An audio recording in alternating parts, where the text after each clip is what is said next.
It's Beer O'Clock, and this is the Beer O'Clock Show. My name is Mark, and joining me, someone who would brew his own beer if he wasn't so busy drinking everyone else's, is my beer buddy, Steve. Hello, Steve. Hi, Mark. How you doing? I'm doing all right, mate. How are you? I'm very well, thank you. Very good. This is our Homebrew Special for Season 6. And joining us are 3 home brewers from across the UK. We have Steve Dawson. Hello, Steve. Hello. David Bishop. Hello, David. Hello. And Chris Russell. Hello, Chris. Hello.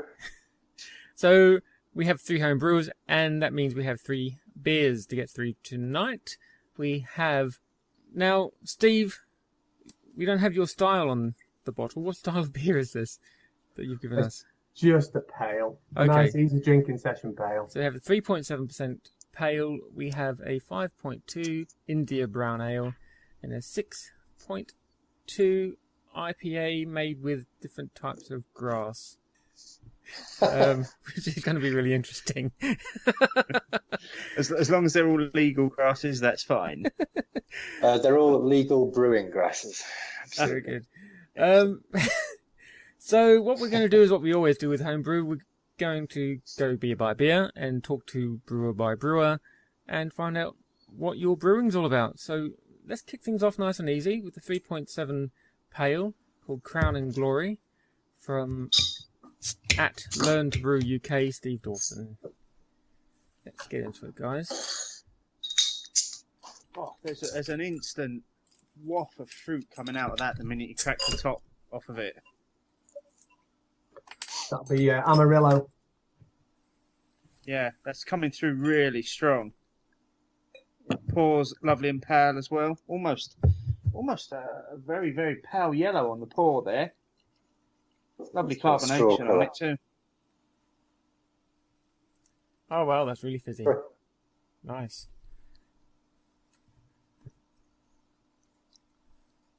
It's a lovely colour as well. Yep, good aromas on it as well. I'm looking forward to this actually, and a nice easy starter. I think this is the lowest ABV homebrew we've ever had on one of these shows, mate. I think so. Normally people go hard and high on these sorts of things, don't they? Yeah, so thanks for this, Steve. Yeah, cheers, Steve. Normally it's 8 o'clock and we're tucking into a 13% something or other. But... Go steady and tail off towards the end. That's my motto. on a Monday. Right, let's go. Let's get into this. Cheers, guys. Cheers. Cheers. This is the anticipation where I make sure it hasn't spoiled or anything. Watching you all.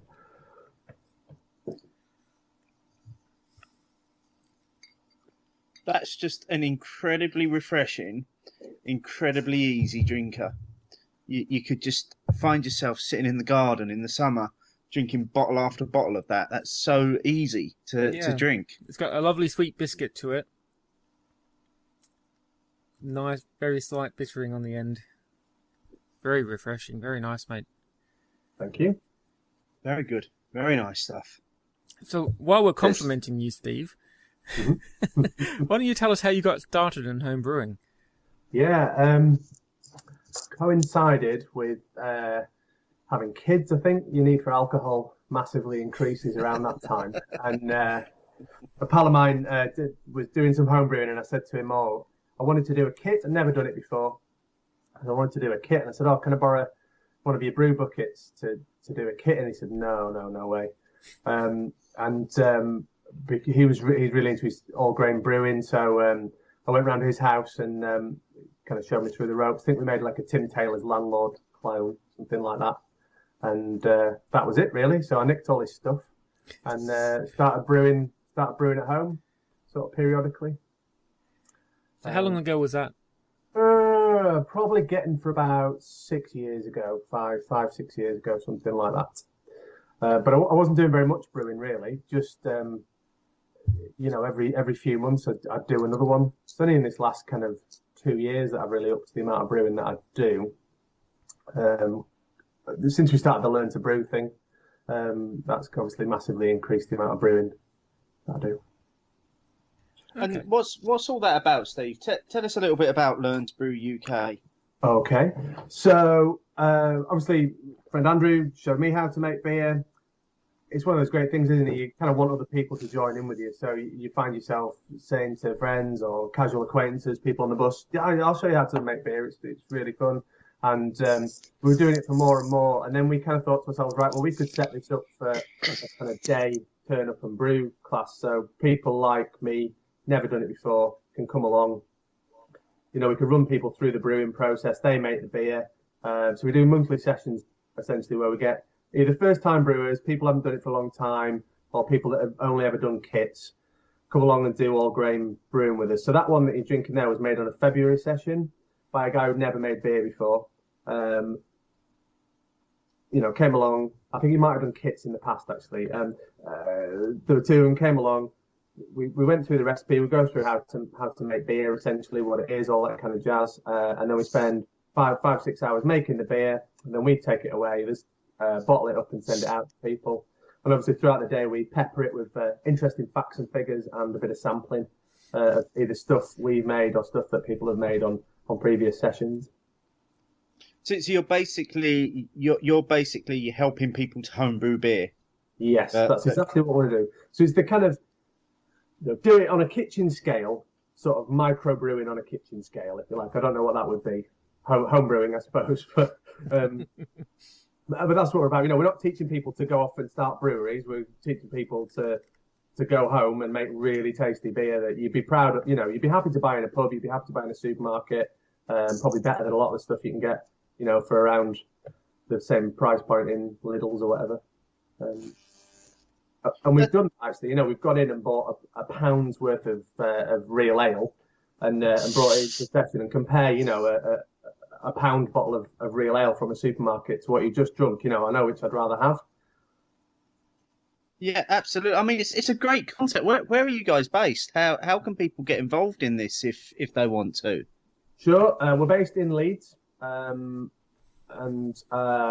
we have a website that's in development, almost done, which is learntobrew.co.uk. All one word, obviously, learn with the word to brew. Or the easiest way is Twitter, which is at @LearnToBrewUK. So we do monthly sessions, and you just send us a message. We'll send you an email with some information. You pay us a small deposit, and then the rest on the day. And you get full day's brewing, and 20 beers like that, packaged exactly the same to take away. And was it you guys that were behind the recent Homebrew Festival as well? Yes. Yeah, it was. I mean, we were part of that. It wasn't necessarily entirely our thing. The Wharf Chambers and us and Ollie Carner, who are a kind of homebrew collective up in Ilkley, were big helping out there. Obviously, Chris was involved. There's a couple of the Leeds Homebrew Collective involved as well. And we did that last week. It was a fantastic event. We had 22 beers. We got rid of them all. We had about 150 people come. It was fantastic. Excellent. Because I've never seen anything like that. And I was quite interested and obviously quite pleased that you guys were coming on sort of the week after because I knew I'd want to interrogate you about it. But it seemed like a fantastic idea, just getting people together with their homebrew and sharing it out. Yeah, it worked really well. I mean, you know, I'm sure Chris can talk about it as well. His beers went down an absolute storm there. It was a really nice atmosphere. Everybody that was serving beer, everybody who'd made some beer to bring along was really, really into it and really proud, I think, of what they'd done. And it was so well received. You know, there wasn't a bad one there, really. There wasn't a bad beer there. It was great. We had over 22. I had a great day. I thought it was absolutely fantastic. I never imagined that it would be so popular with just regular members of the public, Wharf Chambers customers coming in. Everyone was so enthusiastic, and the really good thing about it was nobody turned around and said this beer's awful, this beer's cloudy. I was expecting that quite a lot. This beer doesn't seem right. Everybody was really happy with the beers. They went down so well. I mean, there was some quality beers there, I've got to say. And I'll open this next question up to everyone as well, because I'm aware that up until now it's been kind of me and Steve. Just feels like we've just been having a chat. But right now, the homebrew scene in the UK, and we say this every time we do a homebrew special, but the homebrew scene seems to just be getting bigger and bigger and bigger, and there's more and more people doing it. What are your guys' views on that? Have you seen more people getting involved? Is there more sharing of recipes, more chatting about how to brew different beers? What are your thoughts on where the scene is at the moment? Yeah, I mean, I for think. me, sorry, go on, Chris.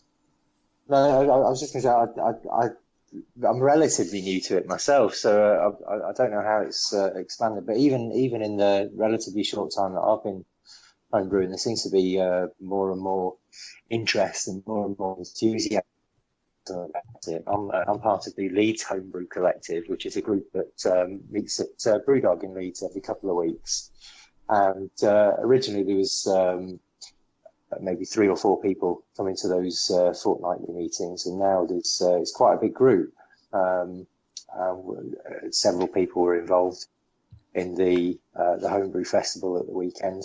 You see groups like Olicana setting up, homebrewers just getting together to share ideas and to brew together, and it really does seem to be taking off, and again really pushing limits in the same or sometimes even better ways than some of the big smaller craft breweries as well. Yeah, I'd agree. I mean, I think it's a coincidence that we're all from sort of the same area. I mean, I'm in Bradford, but I've visited Leeds regularly to go to homebrew groups. But I mean, over the last sort of 7 years, I've definitely seen, I mean, it may just be because I've been more involved, but I've seen a growth in the number of homebrew clubs around the country. The interest that drives on social media. So I'd say there's a definite increase. I mean, I guess it's going to level out at the same rate. It'll level out with the increase in bars and off licenses and all the good stuff that's happening. So, but yeah, I'd definitely say that homebrewing's on the up, and you see it on TV a little bit now. The books are there for everyone to see. Lots of blogs, lots of forums and things like that. So yeah, there seems to be quite a buzz. Do you think the increase in popularity of beers and craft beers in particular has helped to drive the enthusiasm around home brewing as well? Yeah, definitely. People are interested in what they're drinking. They want to know, why they're getting, crazy flavors and aromas, and that drives them to maybe pick up a book or, Google something, and then they'll get an interest and say, oh, I could do that at home. And I think that's exactly, anybody I know that's homebrewing now, it's through that kind of inlet now. I think definitely from my perspective, you can really see that people come on the sessions, and the reason we make a kind of light hoppy pale beer is because I think probably for a lot of time people were drinking lager, and then maybe got introduced to these light refreshing ales and kind of realised that homebrew isn't sort of farty old men in dark or beer isn't in darkened tap rooms, that actually it's a really interesting range of fantastic drinks that are better than anything we've had for such a long time, and people are really into that, and so they come in and I liken it a bit to sort of wine or coffee drinking. You come in and you have your sort of entry level beers, but then your palate develops, and you go wherever your palate goes. So most people that start off on a light beer don't stay there, do they? They go to stronger beers, or they go to darker beers, and sort of develop the taste for it.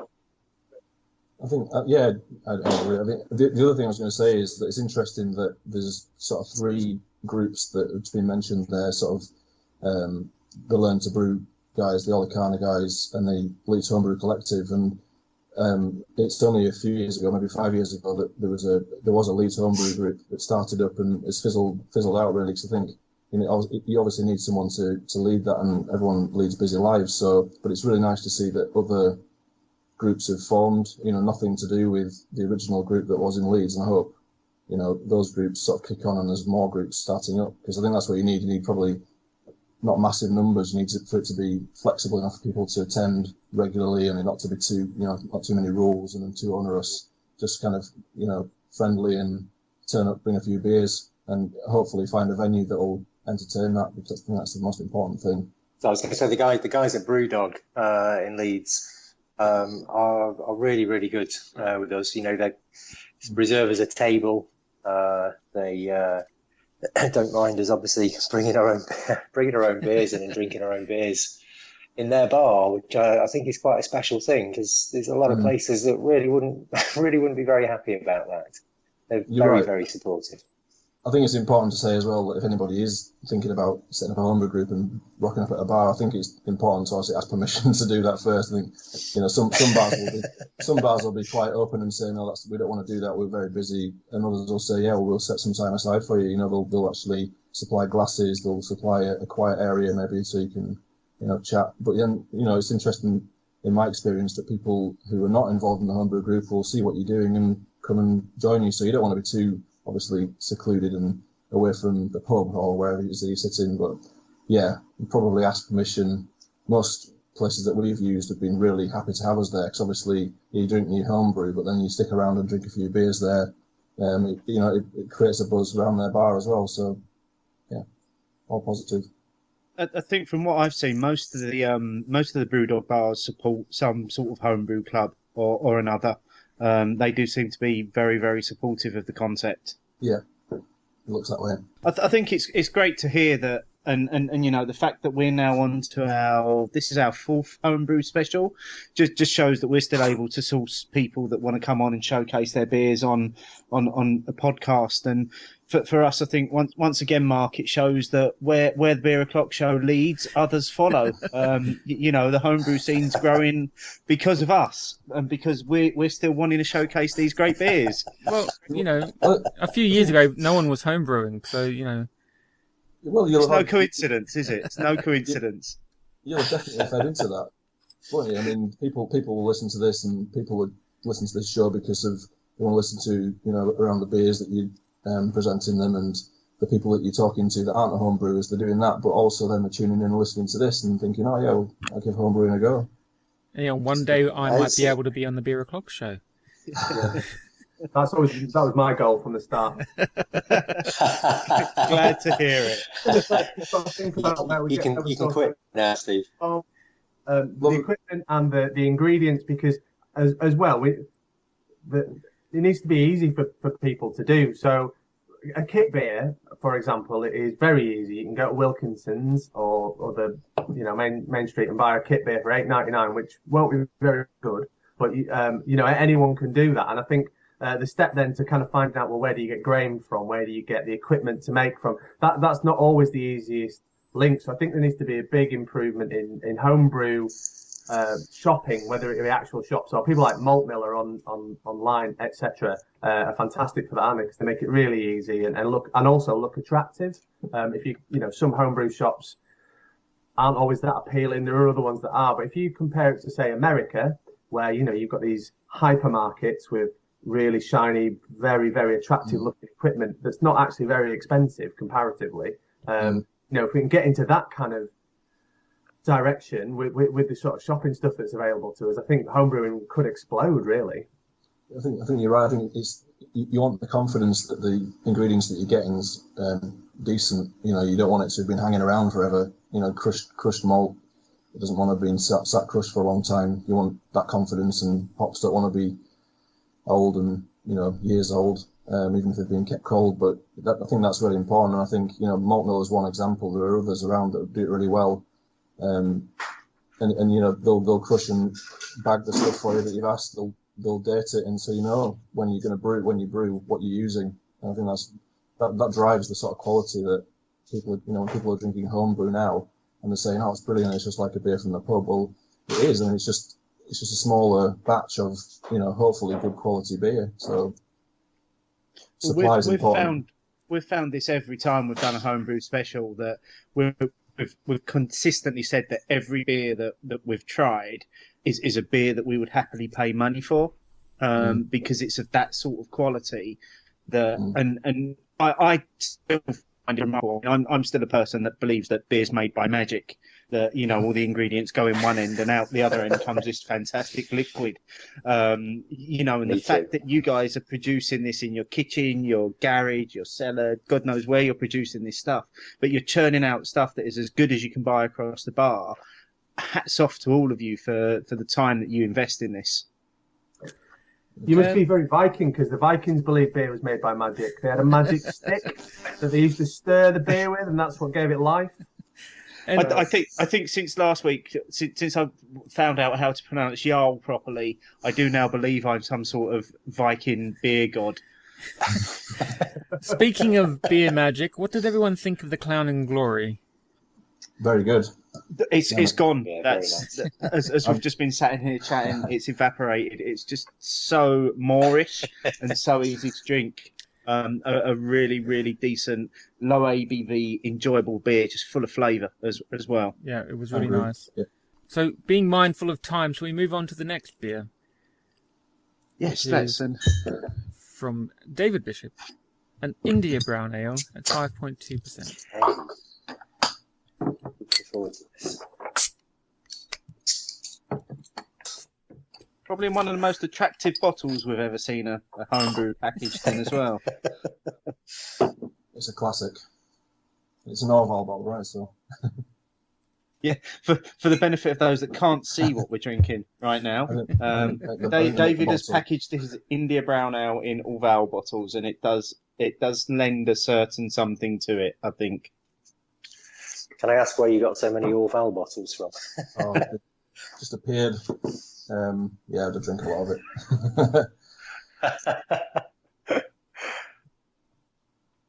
Well, that pours really well. That is incredible. It's almost on the black side, and it's just got this great big foamy head on it as well. It just looks so inviting. Makes me wish my vocabulary was better. Really nice. Well, Just say whatever comes to mind, mate. It's fine. It's got a lovely You sweet just aroma get on it. You get some delightful little ruby notes coming through the glass when I hold it up to a light there. It looks fantastic. I did sort of joke on social media, really, I guess, that it's, I was calling it sort of a black India brown ale, because who cares with style anymore, but it's supposed to be a brown beer, and I guess it was the first attempt with the malts that I used, so it's brown, it's black, whatever it is, but it's still quite roasty, lots of malt character. Got good bitterness on it, though. I really like that. Yeah, I really dialed it. It's quite high bitterness. I was shooting at about 85 IBU, and obviously that doesn't make a lot of sense on its own, but considering it turned out to be a 5.2% beer, through various reasons, I didn't collect the sugars that I hoped to, so I was a little worried to start with, I think, but it turned out okay considering the ratio between sort of the bitterness and the gravity units. It shouldn't work. It should be undrinkable, but I've got no idea what you guys are saying. Sorry? I've got no idea what you guys are saying. IBUs, gravity units. Oh, no, sorry. Yeah. Brewer talk. What malts did you use, Dave? We used, it's predominantly a pale sort of malt beer, so it's 85% pale, 6% wheat, 5% dark crystal, and 5% chocolate malt. So it's not got anything crazy in there. It's just, I think a lot of the character is from the bitterness, actually. I think I've looked out on that one, because like I say, it should probably be a little bit undrinkable, but I think over time in the bottle it's definitely rounded.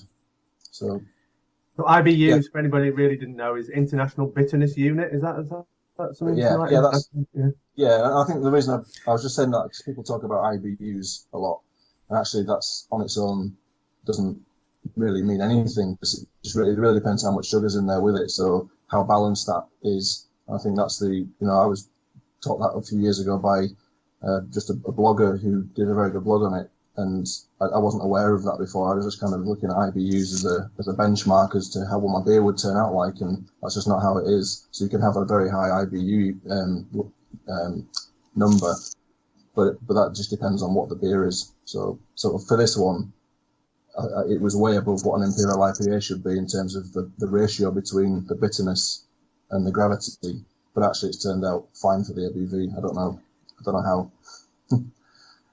And what's gravity, apart from the thing keeping us stuck to our chairs? In beer terms. Yeah. So Anyone how else want much to sugar's in answer it? that? Yeah. Sorry? Is how much sugar's in it? Well, yeah, definitely, yeah.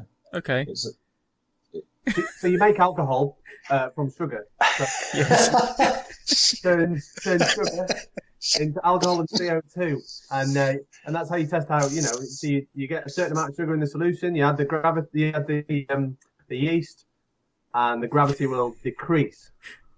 Okay. I'm glad he took Look over who's there. got his white coat on. It's my finest shirt. No wonder you're learn to brew, Steve. Listen, if you're here for science, we can't help you. Go to like John Palmer's website or something like that. We can't help you. I think I might leave that kind of line of questioning there. Otherwise, I'll show that after 2.5 years of doing this show, I've learned fuck all. Mate, why do you think I keep going with the excuse that I believe beer is made by magic? Yeah, that'll do. Because even after all this time and people explaining it to me a number of times, I still don't really get the process. But that's because I don't think I've got a scientific bone in my body. Stuff goes in, beer comes out. So the Yes, carbonation, exactly. you know how the carbonation That's all you need is to in the know. bottle though. Yeah. You basically got sugar that yeast likes to eat, and it does that until there's no sugar left, and then you've got alcohol instead, and then it also excretes CO2, so you've got fizz in the air. That's how I explain it. It's Okay. really not pleasant, but yeah, it's sugar and yeast, But isn't it? Gravity. Gravity. Where does gravity come into it? Well, it's a measurement. Keeps it in Oh, I glass. see.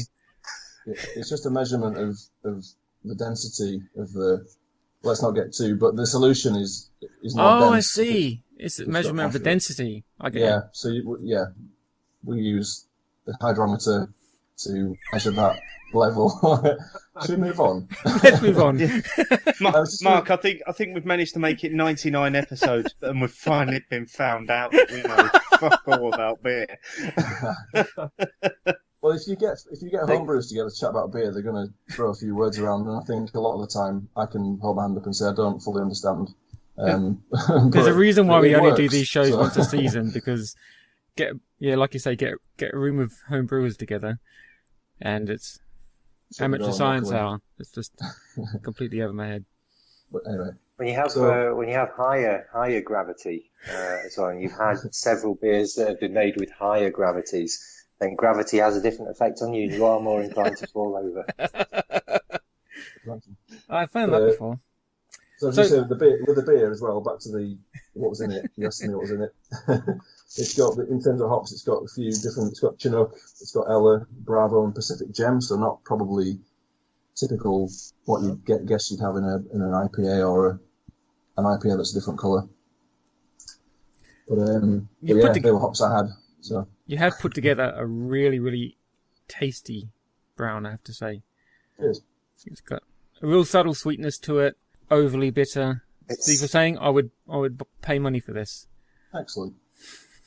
It's really nicely balanced and not overly malty like a lot of dark beers are. I was going to say a lot of people's efforts at making darker hoppier beers can sometimes be a bit on the malty side, and I don't think this is. I think it's really well balanced.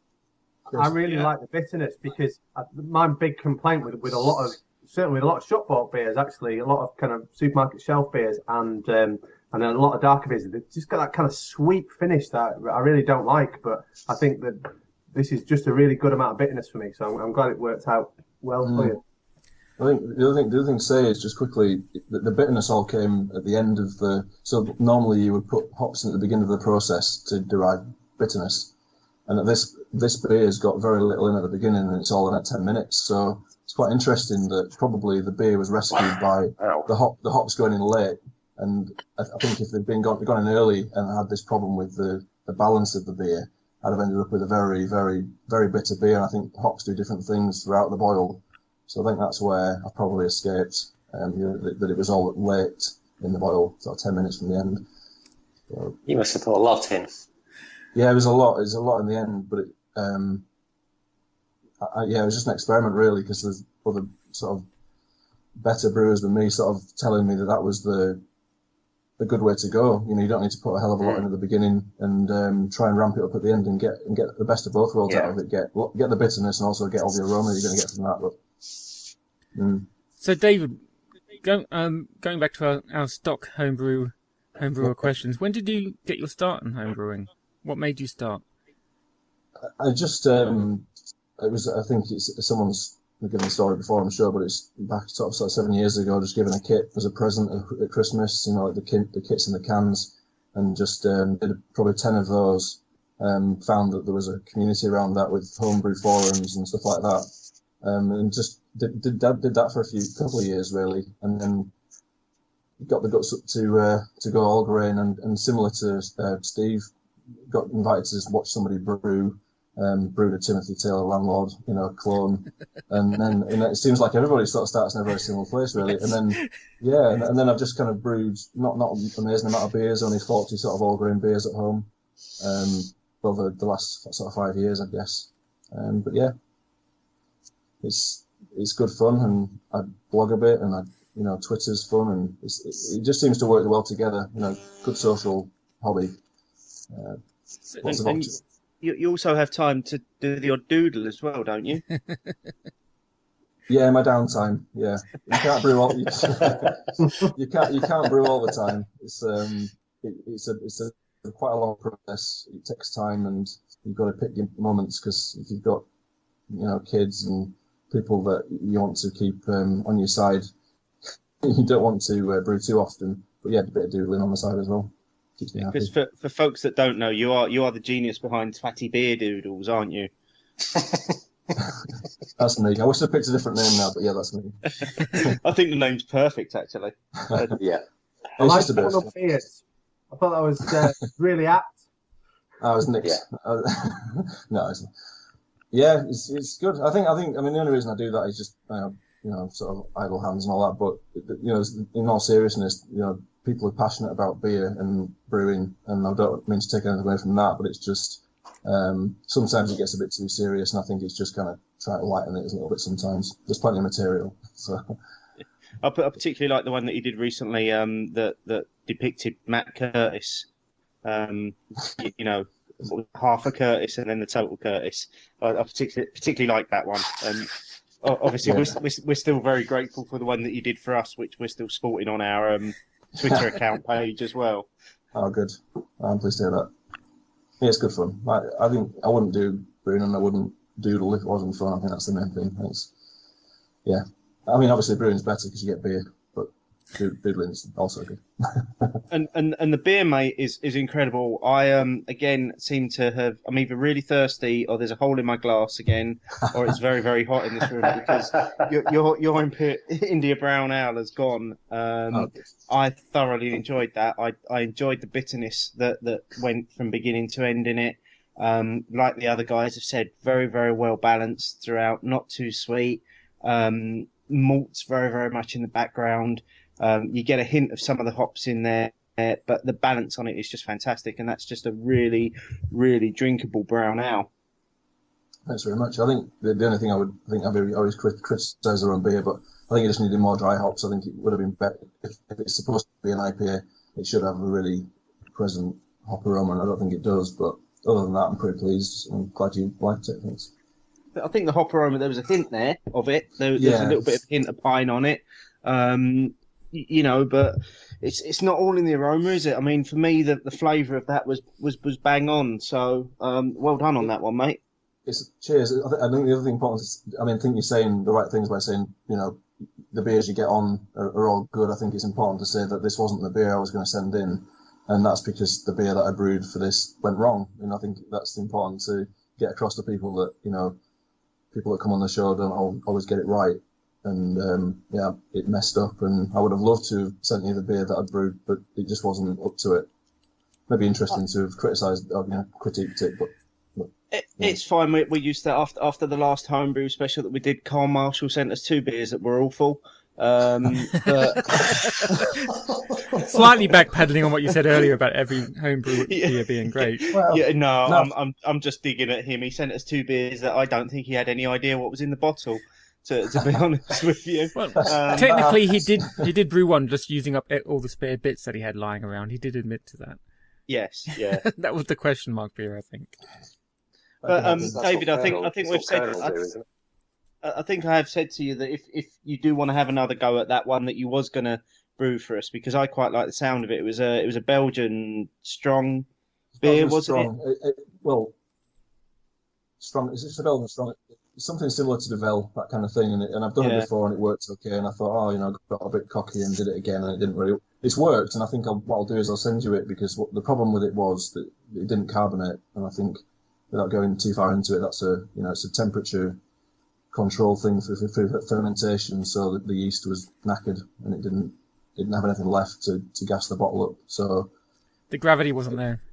the BU-GU ratio wasn't there. It was nothing to do with that. It was a yeast. It was a tired yeast. I Poor didn't yeast. look after it.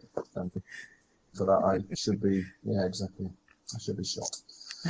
Yeah. Well, let's Yeah. hope this Yes. next beer's yeast is a little bit more lively than that one. We've got, what's it say here? 6.2% IPA, caught by the fuzz. Possibly the most professionally labelled homebrew we've ever had on the show. It's got an actual label on it with a police car. Stuck on with Pritt stick. Homegrown. That's actually true. That is actually true. Really? You're not what? saying it, yeah.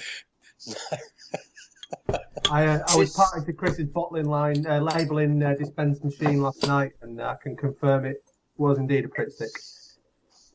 We're going to get onto Chris's bottles and labels, because there's one particular bottle that I really like the sound of that he was plastering all over Twitter a couple of weeks ago.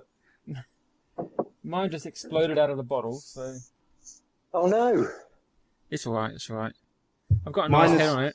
Mine has gone into the glass beautifully. It looks like it's almost like the exact sort of beer that I enjoy to drink. This one is. Smells really good. Yeah. Yeah. It's got a lovely dark colour to it, a nice big fluffy white head. Got a bit of lychee on the nose. Don't know if I'm making that up, but Is that an homage to Graham Nelson? There is some tropical fruits on there. I'm getting mango more than anything. yeah, I agree with that. That's got loads going on. It's very light beer as in light body. It's quite. Yeah, there's lime, there's mango, there's all sorts going on. Chris, what's your yeast with that? Oh, sorry, I was just enjoying it. It's I used a fresh vial of White Lab San Diego super yeast. It's the WLP 090 for any yeast geeks out there. It's good stuff. That. Oh, that is a really tasty beer. It's a super clean yeast. And thank you very much. There is a lot going on in that flavour wise. So, Andy, my brewing buddy at Learn to Brew was supposed to be here tonight, but he couldn't make it for one reason or another. So Chris kindly gave me 2 bottles of Caught by the Fuzz. The second one I don't think is going to make it over to Andy. What a shame. Oops, you fell. Yeah, I tripped. I dropped it on the way over. I tried to scoop it all up. That's very mean, Steve. Very mean. Well, I actually was really relieved because I really wouldn't want to share the India Brown Ale either. So that was. But Chris, what else have you put in other than obviously the malts? What have you put in there? 'Cause it's got some really interesting things going on. Well, in the start of the boil, I boil for an hour. At the start of the boil, I put in some nugget hops for the main bittering, and then the late hops there was I put in additions at 10 minutes and then at flame out of Sriracha, Ace, and Nelson. I'd never brewed a beer with wheat before. and I'd never brewed a beer with Nelson or Sriracha, and I was itching to use all three. So I just thought I'd put them all in one beer. Yeah, decadent. Yeah. And this is what happened. That's a very brave move, because they're very distinctive hop flavors as well. Nelson and Sriracha are very. The Sriracha in particular is very much a Marmite hop, isn't it? You either love or hate that one. But I think everything. It's supposed to be quite kind of fruity, but in a mild sort of way. But I really like the idea that it kind of brings out a kind of coconutty richness. And I don't necessarily get coconutty from this beer, but I think it gives a kind of smoother, fruity flavour, which I was thinking about how that might work with the Nelson, with its kind of grapey, citrusy flavour. Yeah, It really balances works. very, very well. That for me is that's something there that's interesting in how people's tastes differ, because I've always found any beer that I've had that's got Sriracha in it, I always get a slight bit of mint from it, and that kind of plays around. But you're saying that you get coconut from it, and I think that's just the great thing, isn't it? Is that we've all got these different flavors that we pick up. From all these different ingredients that go in, and like you've just said there, it seems as though you've thrown the kitchen sink at this one as well, and that it's either don't be offended by this. Either you're a very, very accomplished brewer, or you're very lucky that they've all worked together. It's definitely the latter, because they do work together, and this is a really, really tasty IPA that every mouthful you take of it has got different flavours going on. Thank you. Very kind words. I've had a lot of good feedback about that. I have had a lot of good feedback about this beer in particular. I think you must be a savant, Chris, because the last few I've had last year have been absolutely fantastic. In fact, I'm struggling to think of You obviously just keep your nightmares to yourself and don't share them with anybody else. That can be the only way. I have a garage which is absolutely chock full of bottles I can't get rid of. Same here, mate.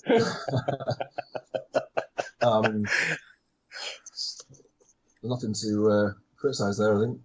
It's just. Steve, were you really going to ask him about Badge Wanker? I was going to ask him about Badge Wanker, yeah. How did you guess? Badge Wanker was the beer that I took to the festival, actually, to the Homebrew Fest last week. I took 46 bottles and they disappeared pretty quick. But in my view, it wasn't the best beer I've ever made. It wasn't as good as this one to my liking, but I get why other people liked it, and I also think there was a little bit of marketing involved with the name, and a nice label. All the Badge Wankers wanted to collect the bottle, didn't they? That was the thing. It had that beautiful white cap as well. It looked good. Thanks. Nicely presented bottle with a white cap. He knew what he was doing. He was working it. You could tell.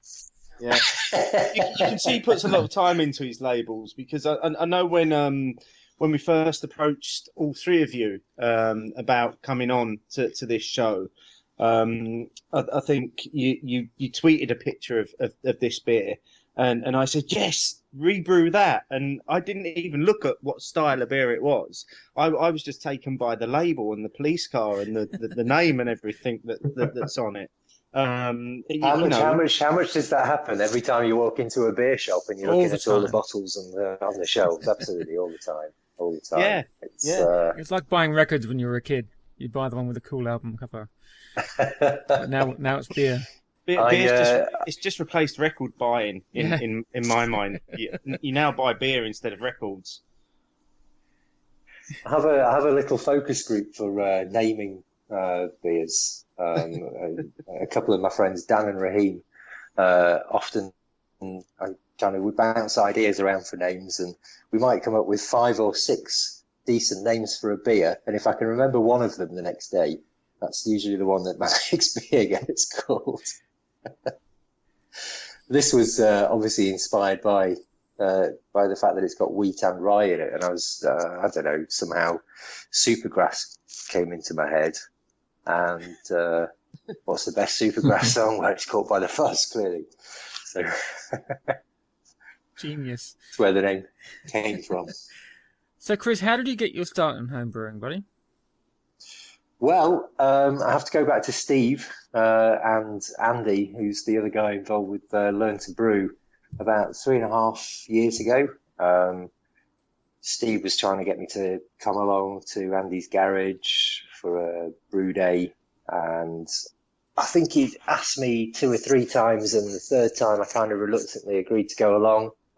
I'd always been kind of interested in what the process was, but I really enjoyed it. I really enjoyed the day. I really enjoyed going through the whole from scratch making a beer from in an all grain process.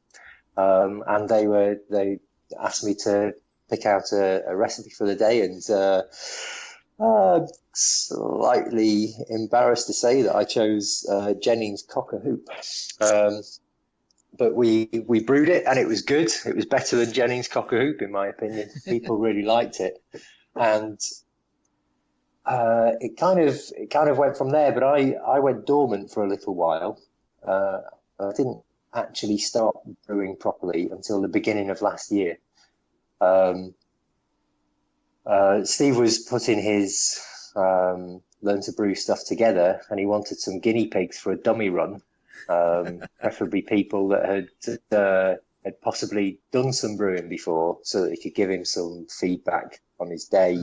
So that kind of kick-started things again for me, really. So went along to that, and things snowballed from there. And I managed to do about 14 or 15 brews last year after doing that. So it inspired me to really kick on. And you've started the North Leeds, what are they called? The North Leeds, the non-commercial brewers circle. The North Leeds Nano Brewers. That's it. We're a very small group on there that exists purely in the ether. We're on Facebook. I think we have 4 members, and one of the guys from nowhere near North Leeds, I think. But yeah, that'd been a nice something to grow, because it's not always possible for people to get to meetings, but if you can get people together online and just exchange what you're doing. What did you brew this weekend? Oh, here's some pictures of the stuff I brew. Oh, I did this, and here's my recipe, and what have you. Just again, it's just that exchange of ideas, which I find really helpful.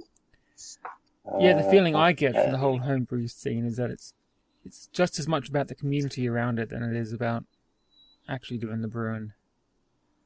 Would you say that's right? Absolutely, yeah. Definitely. I feel that way about the whole brewing community, though. In a way, I was just talking to Steve before the show earlier, and last night I was on Twitter. I'd been enjoying a beer from a Liverpool brewery. The brewer was online. I'd seen it tweeted something, so I dropped him a tweet about his beer. We ended up having a chat about how he brewed it, and I think the whole beer community, whether you're a home brewer or whether you're a professional brewer, I don't think really there's any kind of snobbery or boundaries within that, which I think is a fantastic thing. Yeah, everyone's really approachable. It's really good. And I think as well, you can really see that with recipes. So previously, I mean, there's a recipe book by Tim Wheeler where he's reverse engineered every beer that he likes. But like now, you just tweet the brewer and they'll give you the recipe. They're not precious about it in the least. Sierra Nevada put all theirs really easily available. Theakston's won't tell you anything. But it's kind of just how it is. Really happy. But which of the 2 beers would you rather drink? Well, I think people want to each other and spur each other on, and definitely, around here you see that loads. I mean, in Leeds, I dread to think how many breweries there are now. This time last year there were 16. I don't know how many there are now. 20 maybe. We're not that big a city, and I think it exists because people are supporting each other, pushing each other on to kind of make that. Interesting point about the recipes. I think it is good to share recipes, and I think it's good that there are books and resources where you can get clone recipes. But Ian, you're right. There are big brewers like Stone and now Mikkeller and others that have released recipes, and that's great. But it'd be a real shame if people started knocking those beers out, because it kind of loses sort of something around brewing where by all means take that as an inspiration. And by all means brew it as a clone at home. But when you come to sort of commercial brewing, you'd hope that some of the smaller breweries or even some of the bigger breweries, I guess, you hope that they kind of don't get tempted to try and put out a Stone IPA or you want to you should do your own thing. And okay, commercially that might not make sense to do your own thing. You should probably do something that's been proven to make a lot of money. But recipes, I think it's good to share recipes. And interestingly, Port 66, which is a new sort of a newish homebrew resource run by James Kemp, who's a few top breweries. He's a well of knowledge, and people who are into homebrewing should look up Port 66 to just see. But what he's doing is he's releasing all his recipes. He's not precious about them, and I think that says a lot about the community, actually. Because there is people are worried that people rip off their ideas, but actually it's much more than the recipe anyway. There's more that there's much more that sells the beer and the quality and how it's made, and you can take a great recipe and mock it up anyway. So I guess I'm contradicting what I've just said, but oh my god, you've just spurred one of those. It's like one of those Back to the Future moments where there's an alternative timeline in the future where Green King have got hold of Mikkeller's book and started cloning all of their beers. I'd love to see that, honestly. And now I'm trying to find a way to get back to my own timeline because the one that I found myself in is just hideous. But it would be absolutely that would come. You can walk into any pub and get just a really decent beer, whereas it's not that hard, but you can't walk into any pub and get a decent beer. But every Mikkeller beer brewed with Fuggles. Yeah. You can have 3.5%. Yeah. Yeah. Okay. Yeah. If you're lucky. Yeah. Right, so let's start wrapping this up because it's getting a bit late. Any final comments on Chris's fuzz? Yeah, I mean, again, it's gone. Thoroughly enjoyed every sip of it. So much going on in the flavours. There's some tropical fruits in there. There's a little bit of citrus, a little bit of pine. For me, like I say, the sriracha brings through a little bit of the mint as well, and it's just like it's all good. I'm loving every beer that we've drunk tonight. Yeah, same. It's all been class beers, and thanks guys for bringing them on.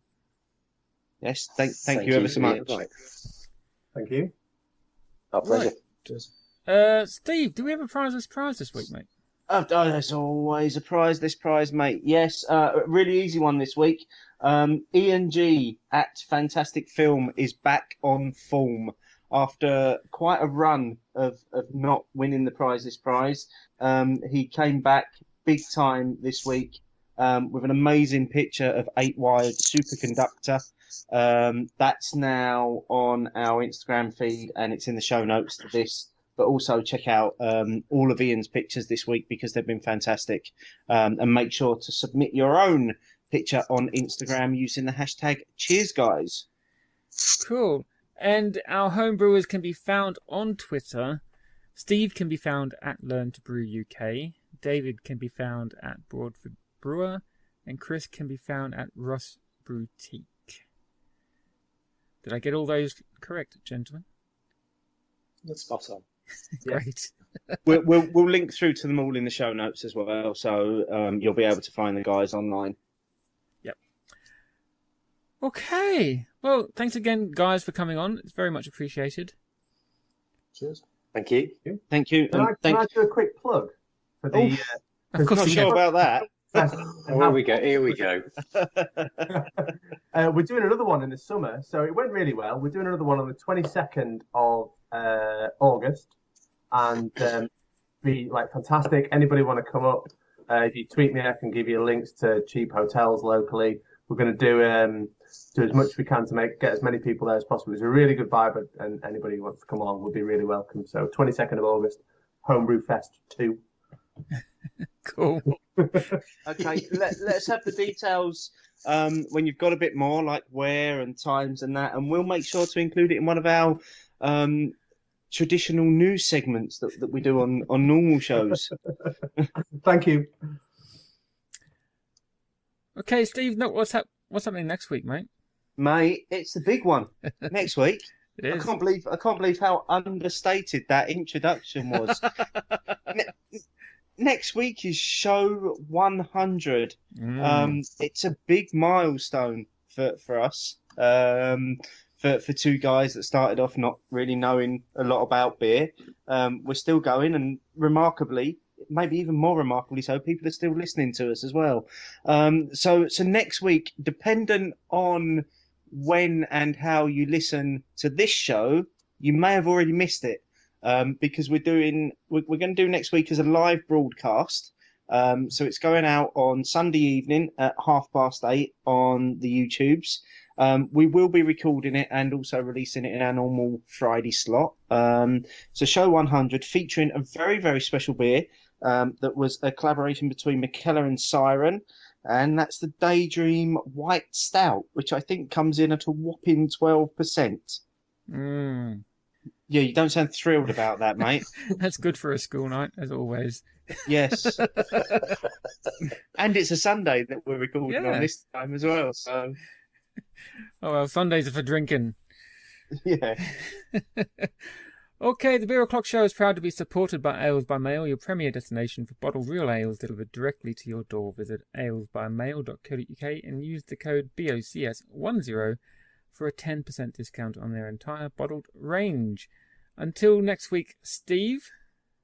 It's been the highlight of my week. And mine.